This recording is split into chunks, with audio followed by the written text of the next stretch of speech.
So these two topics dovetail together. That's why we're putting them in the same episode because your emotions affect your beliefs and your beliefs affect your emotions.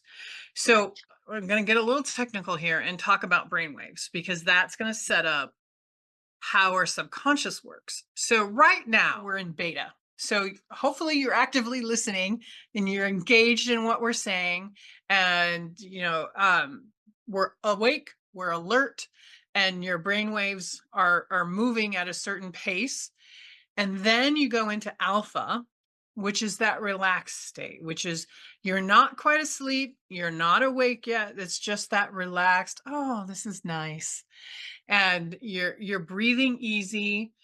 And then there's theta, and that is your brain is slowing down even more, and you are asleep, you are in REM sleep, and what several different modalities believe is that when you're in theta, everything goes in. And this is important because between the ages of 2 and 7, a child's brain is mostly in theta. So that's why they call it the formative years. Your brain is growing exponentially as that child, and everything just goes in. They don't have the ability to say, oh, they may feel bad, but they don't understand why they feel bad. Um, they don't have the conscious ability to go, no, that's not me. I'm not doing that. So all of those things are setting up your belief systems and they're going directly into your subconscious mind. So we have two different minds. Technically, we have the conscious mind, that's your logical mind. So everything we want everything to go from A to B to C to D. It should all work out fine. But then you have your subconscious mind. So these are where your beliefs are stored and your emotions and everything that's ever happened to you has been recorded in your subconscious mind. So when we react to something, we're reacting not to what's happening now.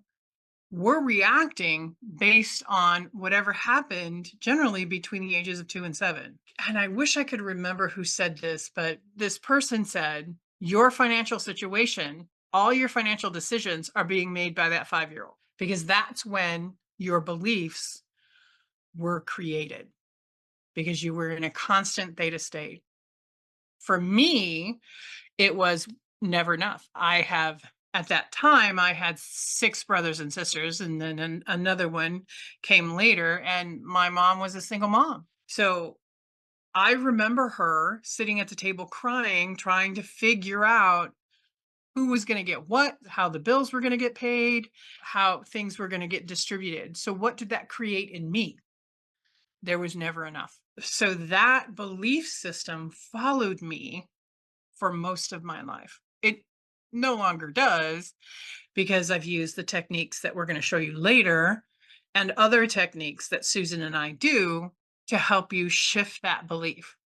So your subconscious is designed to keep you safe, and safe means the same. So once it's in there, it's in there. It doesn't assign a good or bad. Our conscious mind assigns good or bad. So one of the reasons why, if you try to change your life, like what New Year's resolutions, you go hot and heavy, really great. Oh my God, I'm crushing it. And then like a month later, you're like, no, you just forget about them. And then sometimes you feel bad about that. So your belief system just created a negative emotion in you and vice versa. Well, the reason is your subconscious is telling you that that change is bad. Whatever that change is, even if it's something you desperately want. That's why you need a practitioner like me and Susan to be able to guide you through that process because your subconscious is going to distract you. It is a great distractor. It's going to tell you, "Oh, no, it's bad. Don't change. No, no, no, no, no. Don't do it. Don't do it. Don't do it." And then you're going to not do it. You're going to create circumstances and situations in your life so that you don't change. And that's why it's important that you work with a practitioner who knows how to guide you through that change and get you through that resistance. Does that all make sense? Does that all make sense? Making sense to me.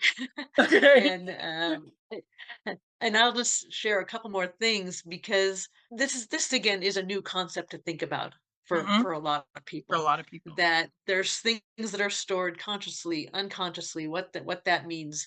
And so we're trying to help you understand that not everything is, above the surface where you can adjust and react and understand it. Some of it gets stored again in such a deeper, lower level, but that doesn't mean we can't affect it.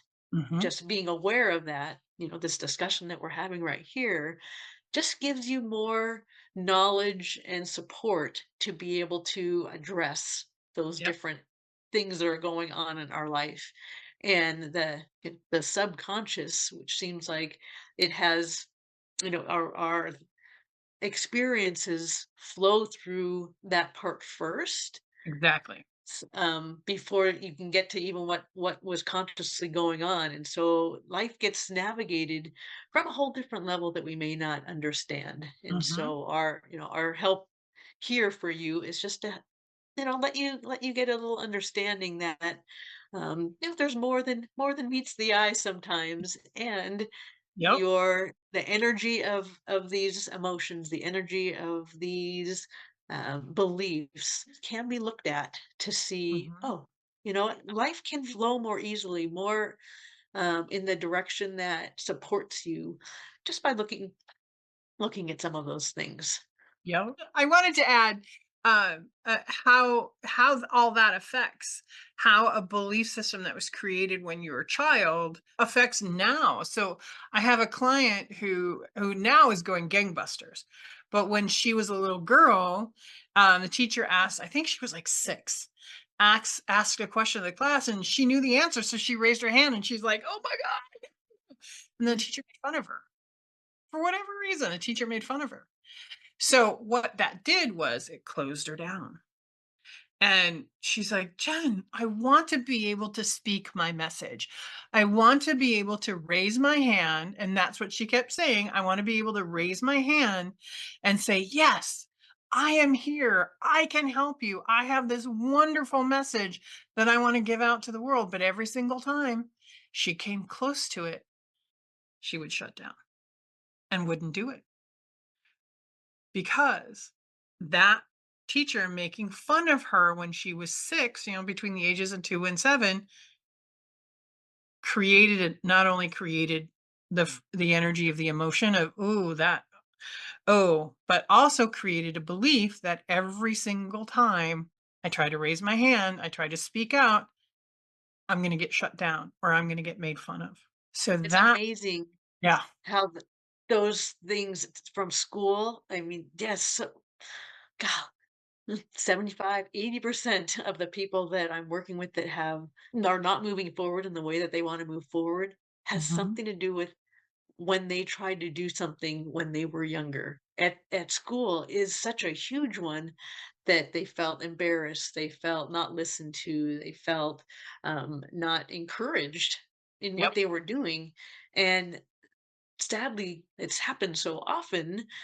Like, why it has to happen that often, I don't know, but it has. What we perceive and what we take on truly is so impactful from that early age all the way through to what's going on with you as an adult. Mhm. Yeah, and she's in her 60s. So Right. that affected her, what, for 60 years, 50 years. Right. Right. Yeah. And we're going to talk about, different ways of managing that, but a lot of times just understanding it, noticing that's come up and it's pulled straight back to there. Sometimes just forgiving that teacher, Yeah. Yeah. just in your Yes. thoughts, it can be a way of release. And we're gonna talk about some of those different techniques that help things process. That Jen and I, as some of our modalities and certifications that we've learned, are some of those ways ways of helping in a different way that truly can more permanently release. And I'm just a quick list of what kind of some of the things that we do now are the emotion code, EFT, emotional freedom technique, energy medicine, theta healing, access consciousness. There's just a whole bunch of pieces that these different modalities are getting to different emotions, different stressors, different things that are stored in our being. Angel therapy, which we'll talk a little more about on our next Oh, episode, and yep. just way of intuitive healing techniques. These are all just ways of looking at the energy of these different parts of our being, the physicality, the emotional, the mental, the spiritual, and picking and choosing how to Mhm. move forward in a way that the body can respond to.